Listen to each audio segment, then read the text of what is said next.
The law of time. Imagine an ordinary night. You're peacefully asleep in your bed when suddenly a deafening crash erupts above you. The ceiling caves in, and a meteorite comes hurtling directly into your body.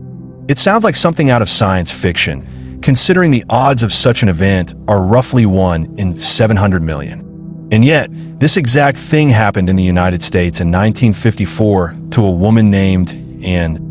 She was simply sleeping when a meteorite tore through the roof of her home, bounced off her radio, and struck her leg. She was lucky and escaped with only a bruise, but things could easily have ended very differently, couldn't they? Now imagine yourself in her place, except this time the story ends with your death. You have a family. A few hours earlier you enjoyed dinner. You had a busy day. Tomorrow you have plans, taking the kids to school, going to work, meeting friends in the evening. Maybe you cannot fall asleep and are just about to get up for a glass of water when, at that exact moment, the meteorite crashes into you. And just like that, everything ends. Of course, this is an extreme example.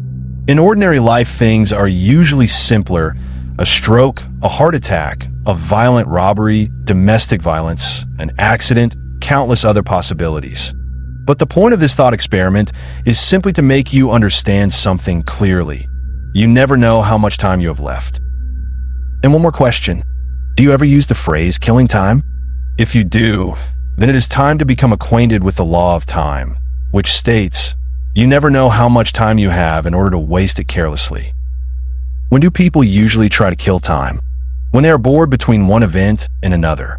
In other words, people mistakenly begin to believe that life consists only of major events, both good and bad.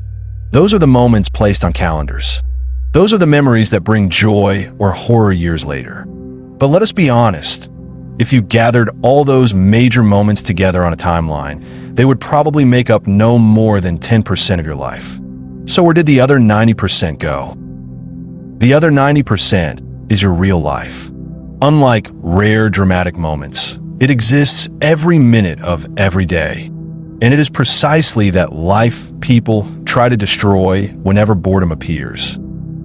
That is why so many live from Friday to Friday, waiting for dull weekdays to be replaced by a brief explosion of freedom. People become so crushed by monotonous jobs and empty routines that by Friday, they feel compelled to compensate for everything at once. Drink everything possible, go everywhere, surrender completely to impulse, spend the entire weekend lying motionless, only to begin waiting for the next Friday again.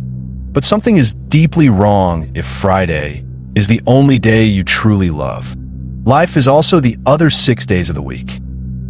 At birth, you were given time on credit, but no one told you that it was your only real currency, and most importantly, no one told you how much of it you had. Worse still, nobody taught you how to use it. So you spend it endlessly on meaningless things. You buy boring people, toxic relationships, soul-draining jobs, exhausting routines. And everyone tells you that this is simply how life works. Yes, you dislike the people around you, but you did not choose them. Yes, you're unhappy, but eventually you will get used to it. Yes, you're just another cog in the machine, but look around, everyone lives this way. And slowly you begin to notice that people are shopaholics when it comes to time. It no longer matters what they buy or who they buy into.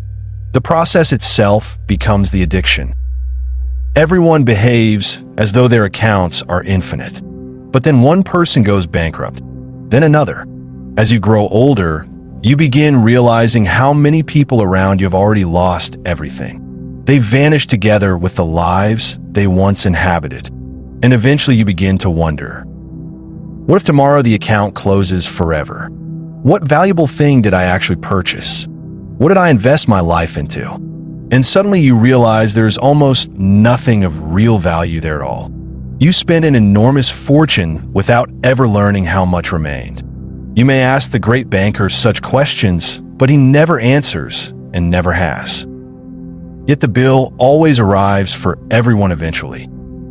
And then you understand something strange.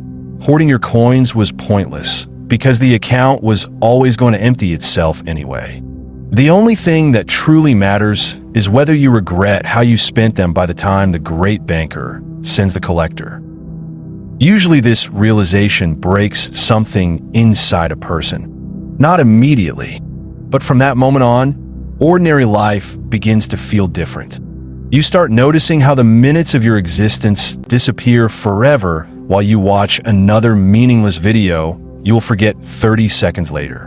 And more often than before, you begin asking yourself a frightening question. Do I really have so much time that I can afford to keep killing it with my own hands? Share your thoughts about time in the comments. What have you come to understand about it throughout your life? Or do you still believe your time is endless? And if you want other people to reflect on these questions too, share this video and subscribe to the channel. We still have many laws of life left to explore together.